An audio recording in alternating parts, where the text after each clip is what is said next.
Bueno, buenos días chicos de las adoratrices, ¿cómo están? Vamos a continuar con las clases de física. Acuérdense siempre que para saber si el video es de ustedes, acá arriba les pongo el colegio, el curso y la actividad. Como ya les mandé por mail esta actividad, ¿sí? Tuve que regrabarla, volver a hacerla, porque ha habido situaciones lamentables de plagios de tareas, por lo cual, digamos, en la dinámica que venimos trabajando no nos iba a servir. Así que lo primero que les quiero comentar, antes de entrar al tema de la clase de hoy, es cómo va a ser este cambio de actividades. Ustedes van a seguir contando con mis videos, donde voy a hacer la explicación de lo teórico y donde voy a introducir algún tipo de resolución de situación problemática para, digamos, entender cómo deberíamos analizarla. Yo les voy a mandar las actividades para que ustedes realicen, que después me las tienen que entregar por el Classroom, pero ¿qué va a ocurrir?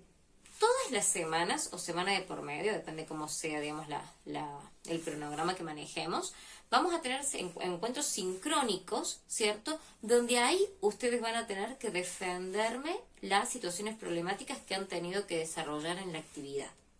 Pero para que no nos malentendamos, no es que llegado el momento voy a decir, un ejemplo, fulanito, coméntame cómo es la actividad 6, menganito, coméntame cómo es la actividad 5. No. Lo que va a ocurrir es que en el momento sincrónico, yo, en base al tipo de situaciones problemáticas que han tenido que trabajar en los ejercicios, voy a plantearles nuevas, pero similares, por lo cual aquel que sí las haya trabajado va a entender de qué le estoy hablando y va a poder darme respuesta, y quien no tenga idea de qué le estoy hablando va a ser un poco muy evidente que no ha sido el dueño de la producción. Y eso en realidad va a ser el determinante para decir que una tarea está entregada y finalizada, o que deberá después producirla por RAP. ¿Estamos de acuerdo? Bueno, ya dejado eso en claro, ¿sí? Para que no tengamos sorpresas, voy a empezar, digamos, a introducir el tema de ahora. Los temas que vamos a ver en este encuentro va a ser lo que es la ley de gravitación universal. Vamos a ver la interacción de la gravedad, los campos gravitatorios, cómo esto afecta a la marea. Vamos a ver, ¿cierto?, qué ocurre cuando no tenemos esta gravedad.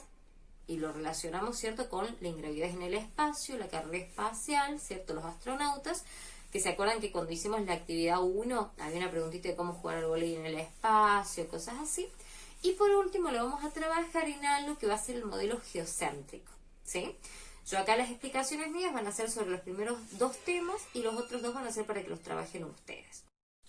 Bueno, entonces resulta que lo primero que vamos a estudiar va a ser la ley de la gravitación universal, la cual, esta ley de la gravitación universal fue postulada por Newton. Bien, la pregunta es, ¿qué dice la ley? ¿Qué postula? ¿Para qué nos sirve? Tenemos que pensar lo siguiente. La física, ¿cierto?, uno de los espacios más importantes que estudia vendría a ser el movimiento. Y el movimiento se puede estudiar simplemente estudiando el movimiento o tratando de encontrar la respuesta a las causas que producen el movimiento. Entonces, ¿qué ocurre? En esas cuestiones de las causas que producen el movimiento es donde nos apareció a nosotros las fuerzas, ¿sí? La fuerza puede ser, ¿cierto?, ese factor el cual provoca, ¿cierto?, un cambio, ¿sí?, una alteración en lo que era el estado de un cuerpo. ¿Bien? Entonces, ¿qué pasa? Se empezaron a estudiar las fuerzas dentro de la física. Y tenemos que entender que había dos tipos de fuerza. Una que era fuerza contacto, que era mucho más fácil de entender, porque evidentemente si yo hago un contacto, ¿sí?, se establece un movimiento, un cambio, posición, lo que sea. Y estaban las otras fuerzas que todavía no estaban establecidas, que eran un poco difíciles de comprender, que eran aquellas fuerzas que ocurrían a distancia. Entonces, ¿qué ocurre? En la comunidad científica en ese momento no se podía comprender que había fuerzas de que podían establecer acciones, ¿cierto?, sobre otros cuerpos sin necesidad de un contacto directo. Entonces, algo que se hablaba en su momento era del famoso éter. El éter es como que, sí, esparcido por ahí, en los espacios que están vacíos, existiera una sustancia, algo que fuera, no sé, una mezcla entre mágico y todavía que no podíamos comprender, la cual nos ayudaba que si teníamos un objeto acá y otro objeto acá, y existía una interacción entre ellos, era gracias a que, por ejemplo, esa fuerza viajaba a través del éter. Bueno, ¿qué ocurre? Se hicieron muchos estudios, muchos análisis, y el señor Newton es el que dijo no. Eso así no es, no existe el éter, no es que hay una sustancia mágica la cual nos hace. Entonces ahí es cuando postula esta ley. La ley, ¿cierto?, de la gravitación universal, ¿a qué se dedica a estudiar? Analiza lo que sería lo siguiente, las influencias que se generan entre dos cuerpos los cuales poseen masa. Entonces imaginemos algo. Nosotros vamos a tener acá, por ejemplo, un cuerpo, ¿sí? Este cuerpo obviamente va a tener una masa determinada, no importa cuál sea.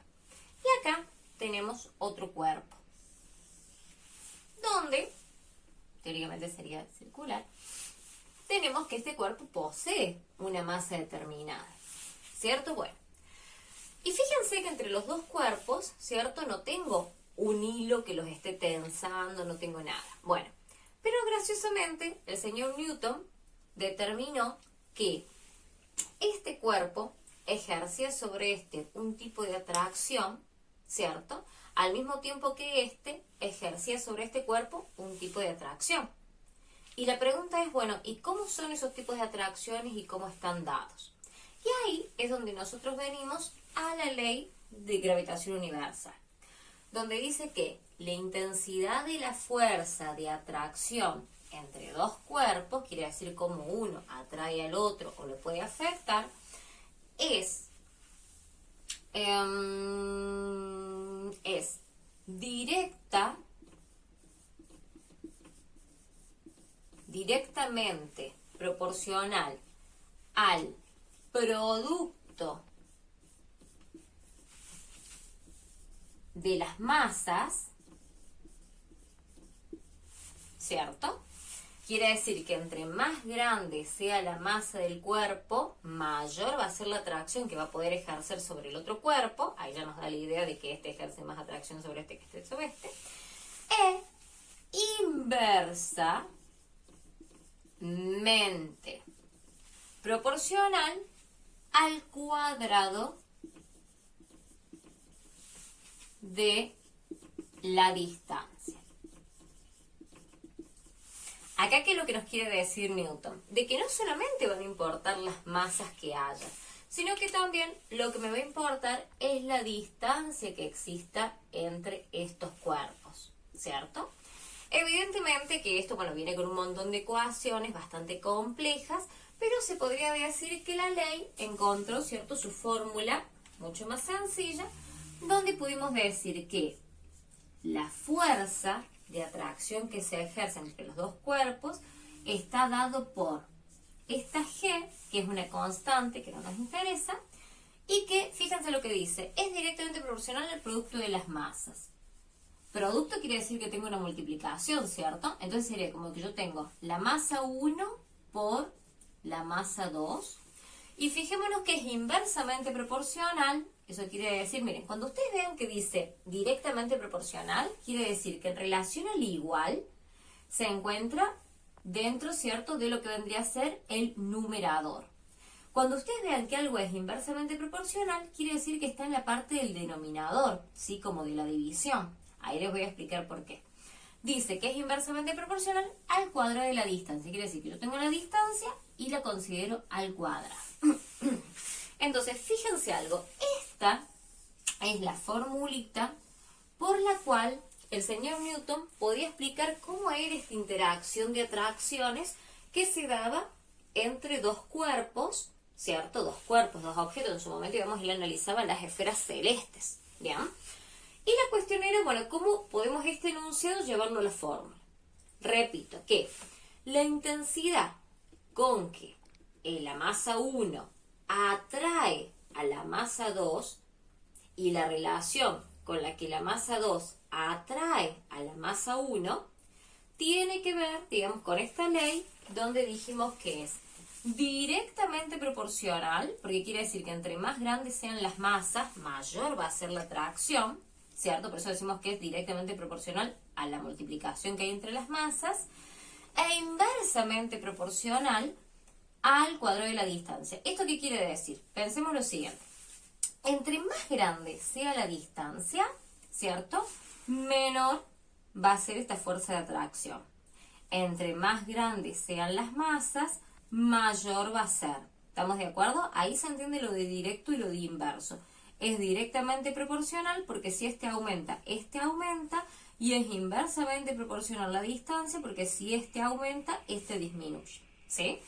Bueno, entonces la pregunta sería, ¿para qué nos sirvió, cierto, esta ley de gravitación universal? Porque en realidad el señor Newton, ¿cierto?, había estado siguiendo los descubrimientos de otros científicos y, por ejemplo, se había quedado mucho pensando en lo que era Copérnico, el cual el señor Copérnico, ¿cierto?, lo que había establecido era que había un modelo, ¿cierto?, del universo donde el Sol estaba en el medio y los planetas le giraban alrededor. ¿Bien? Después tenemos que el señor Galileo estudiaba, digamos, cómo, si yo tenía un cuerpo, por ejemplo, la Tierra, los objetos tendían a caer hacia la Tierra, ¿cierto? Como había atracciones. Y bueno, y el señor Kepler, que ustedes ya lo vieron al señor Kepler, el cual nos hacía estos aportes de que decía que sí, no solamente que los planetas giran alrededor del Sol, sino que lo hacían, ¿cierto?, en sus órbitas determinadas. Nosotros tenemos que pensar que antiguamente, ¿sí?, no se creía eso. Antes se creía que la Tierra era el centro y que todos los cuerpos celestes viajaban de un lado para el otro y se movían ellos, no la Tierra. Entonces imagínense que estos científicos, ¿sí?, que les interesaba mucho lo que era la astronomía, ellos tenían un montón de dudas respecto a eso. Entonces, a través del postulado de leyes, de cálculos matemáticos, fue, ¿cierto?, que el señor Newton nos pudo, ¿cierto?, de llegar a esta determinación. Entonces, ¿para qué nos sirve esto? Porque imagínense que si esto que dice Newton es cierto, significaría que un cuerpo de mayor masa va a tener un cuerpo de menor masa, ¿cierto?, generándole en esta diferencia. Nosotros sabemos que acá, si tuviéramos que decir, bueno, a ver, ¿y para qué lado se siente más atraído esto? Pensemos lo siguiente. La masa 2 está intentando atraer hacia acá. La masa 1 está intentando atraer hacia acá. Y si nosotros nos damos cuenta, ¿cierto?, que la distancia, chicos, es la misma distancia de acá hasta acá que de acá hasta acá, lo que a mí me va a generar la diferencia va a ser esta cuestión de las masas. Entonces, ¿cuál es la masa más grande? M1.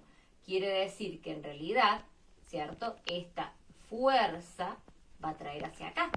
Y eso significa que si el Sol es más grande que la Tierra, es la Tierra la que va a girar en torno al Sol, que si la Tierra es más grande que la Luna es la que tiene que girar en torno al Sol, y eso ayudaba, ¿cierto?, a tirar abajo el modelo anterior del universo que decía que era la Tierra la que tenía el Sol girando alrededor.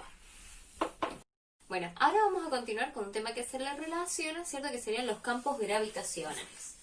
Esto de los campos, ¿cierto?, gravitacionales, también toman un nombre, que se llama interacción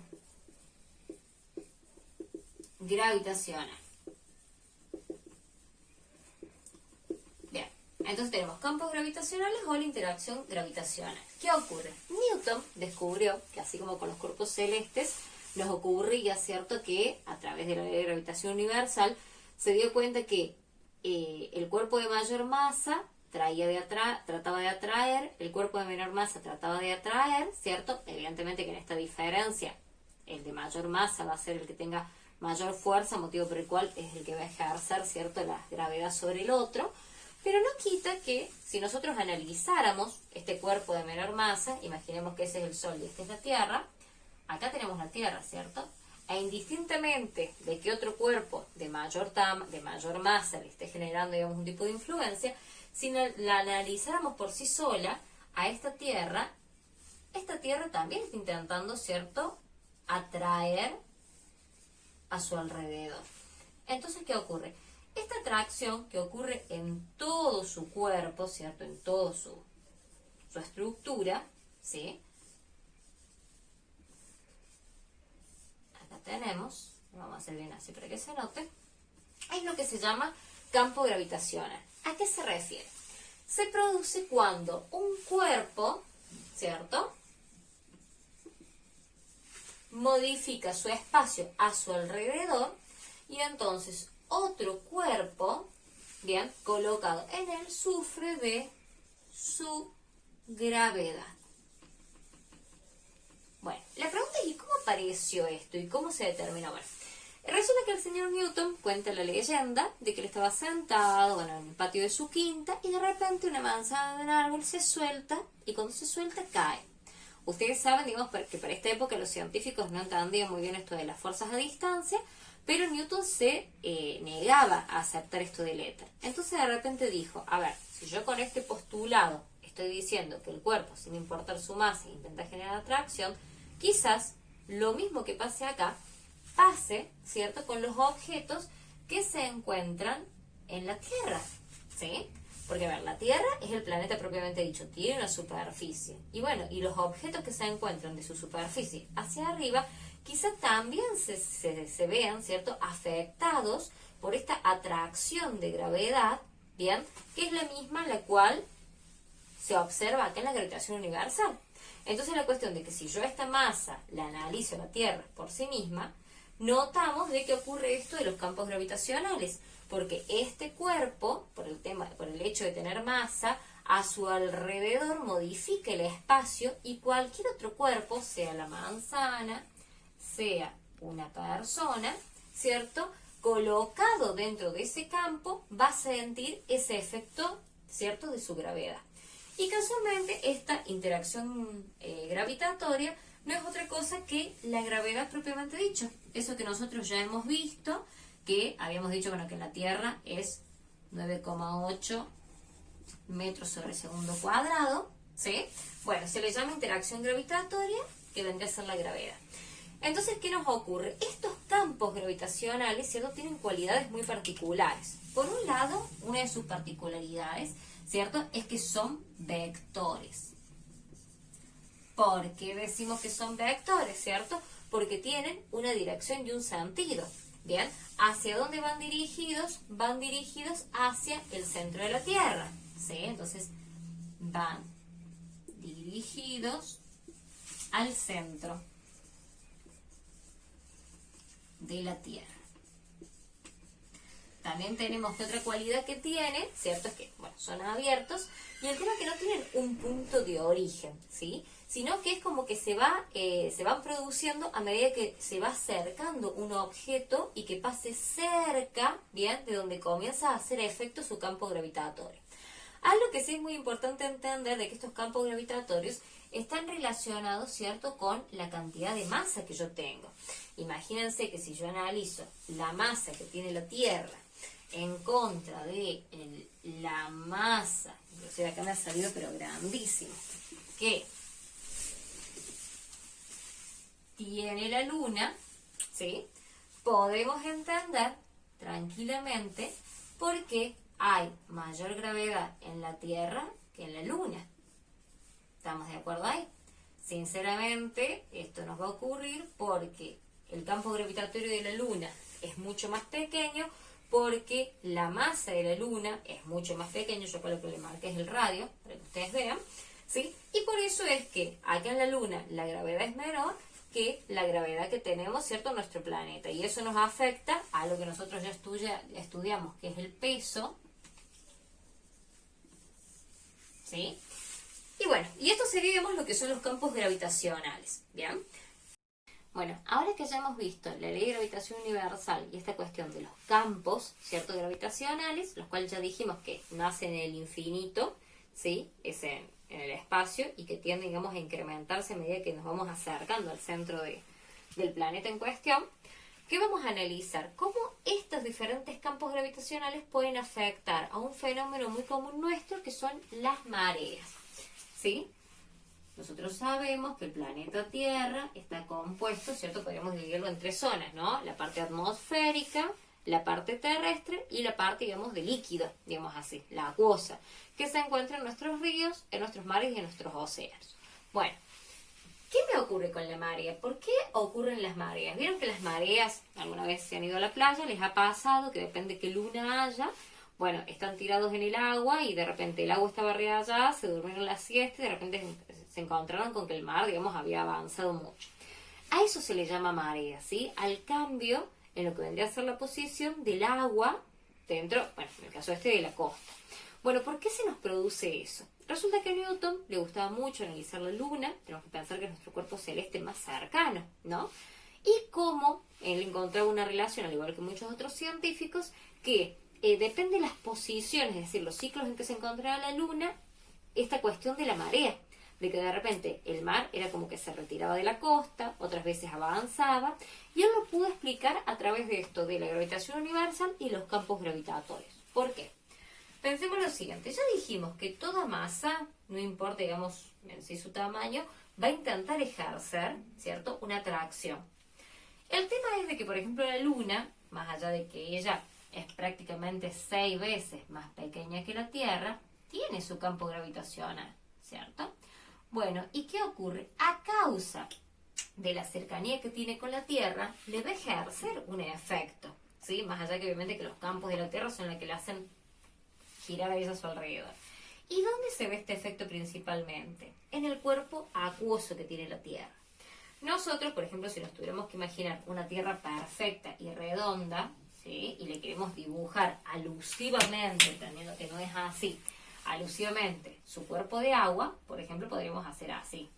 Si yo hiciera esto, estaría representando, digamos, que su cuerpo de agua está perfectamente distribuido, entendiendo que el cuerpo de agua no está afuera en el ambiente, sino que está dentro de la Tierra. Bueno, el tema es que la presencia, ¿sí?, de la Luna y de su campo gravitatorio hace que, según la posición en la que la Luna se encuentre, este cuerpo acuoso se vea atraído hacia ella y bueno, y generando por una cuestión de igualación de imagen, generando una cresta también hacia el lado que se encuentra la Luna y hacia lo contrario. ¿Qué ocurre? Esta atracción no solamente ocurre por la Luna, ¿sí? Ocurre por la Luna, pero también ocurre por el Sol. No se olviden que el Sol también es un cuerpo, ¿cierto?, el cual por su masa va a generar atracción. Sin embargo, ¿qué ocurre? Entre los dos, más allá que el Sol sea el más grande, la Luna es el más cercano. Por eso es que en realidad, digamos, a nosotros el que más nos afecta a la hora de la marea es la Luna. Pero fijémonos, cuando tanto la gravedad de la Luna como la gravedad del Sol afectan sobre las mareas, tenemos esto, ¿cierto? En este caso es donde se llama marea viva.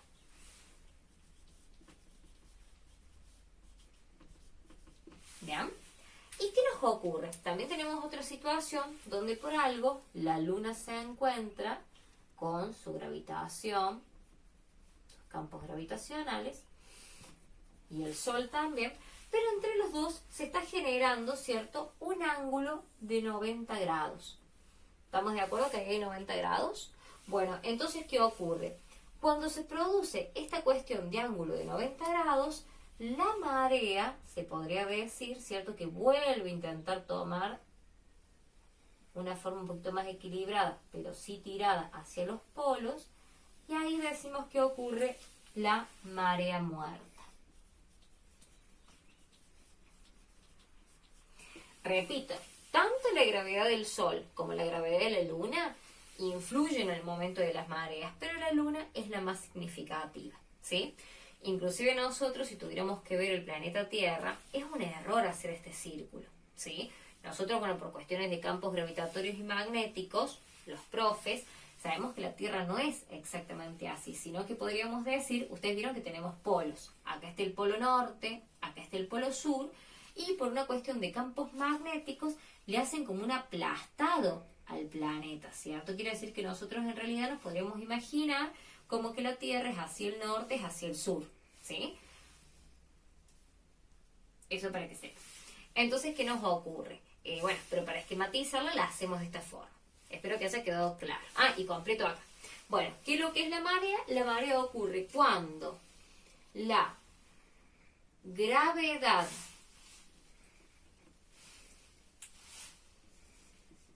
lunar y la gravedad solar afectan al agua del océano y mares, haciendo, ¿cierto?, subir y bajar.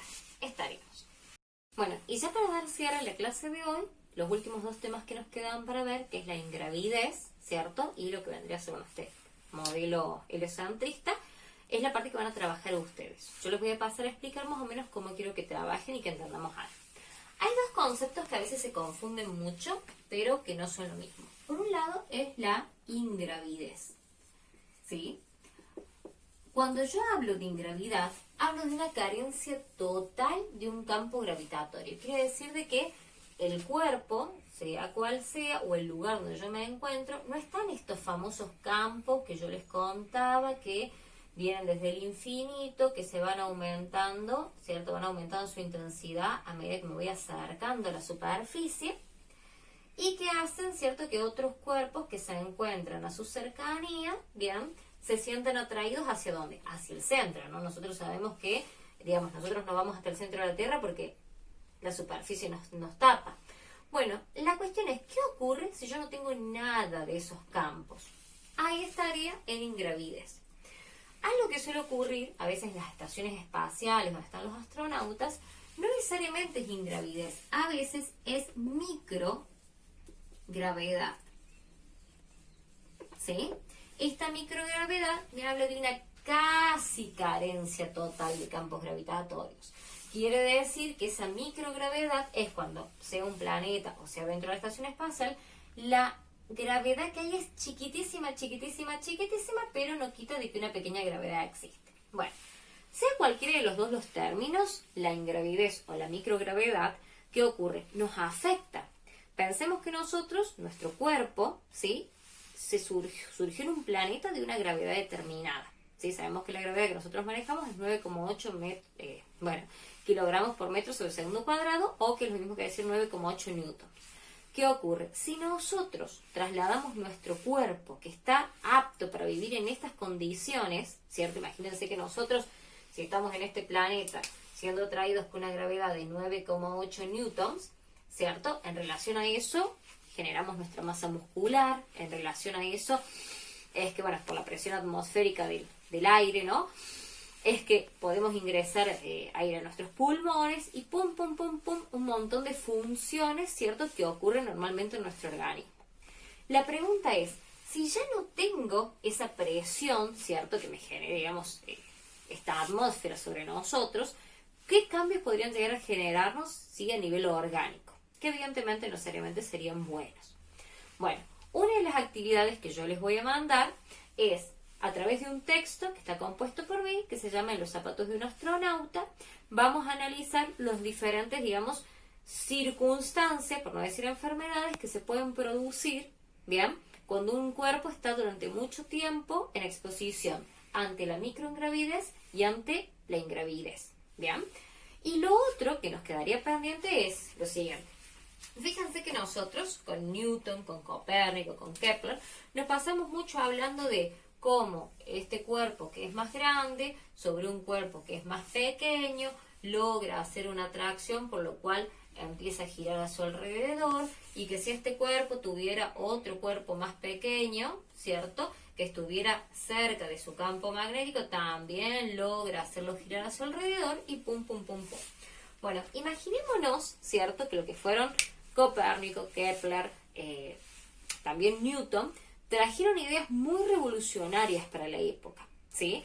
Anteriormente a este modelo, donde yo acá tengo el Sol y esta sería la Tierra, ¿bien?